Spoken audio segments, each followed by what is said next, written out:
ایمن الظواہری کی لاش کہاں غائب ہو گئی؟ طالبانوں کو تلاش، امریکہ کو دھمکی۔ امریکی حملے میں ہلاک ہونے والے ایمن الظواہری کی لاش کا ابھی تک کوئی سراغ نہیں ملا۔ ترجمان ذبیح اللہ مجاہد نے کہا کہ امریکی صدر جو بائیڈن کا ایمن الظواہری کی موت کے حوالے سے دعویٰ تاحال دعویٰ ہی ہے۔ ذبیح اللہ مجاہد نے کہا کہ امارات اسلامیہ کو ایمن الظواہری کی موجودگی کی کوئی خبر نہیں تھی اور نہ ہی ان کے ڈرون حملے میں نشانہ بننے کا علم ہے۔ کابل ڈرون حملہ دوحہ معاہدے کی خلاف ورزی ہے۔ اس طرح کے واقعات بار بار دہرائے گئے تو نتائج کا ذمہ دار امریکہ ہوگا۔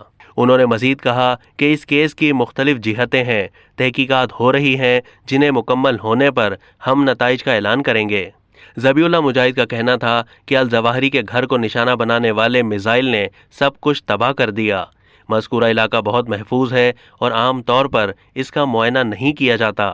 القاعدہ کے رہنما ایمن الظواہری کو امریکی ڈرون حملے میں ہلاک کیا گیا تھا۔ ایمن الظواہری کو CIA نے افغانستان میں ڈرون حملے کے ذریعے نشانہ بنایا۔ الظواہری نے 2011 میں اسامہ بن لادن کے مارے جانے کے بعد القاعدہ کی کمان سنبھالی تھی۔ ایمن الظواہری کی گرفتاری میں مدد کرنے پر امریکہ نے $25 ملین کا انعام مقرر کر رکھا تھا۔ اب تک کے لیے اتنا ہی۔ مزید معلومات کے لیے ڈیلی جنگ کے YouTube چینل کو سبسکرائب کیجیے اور فیس بک کے پیج کو بھی لائک کیجیے۔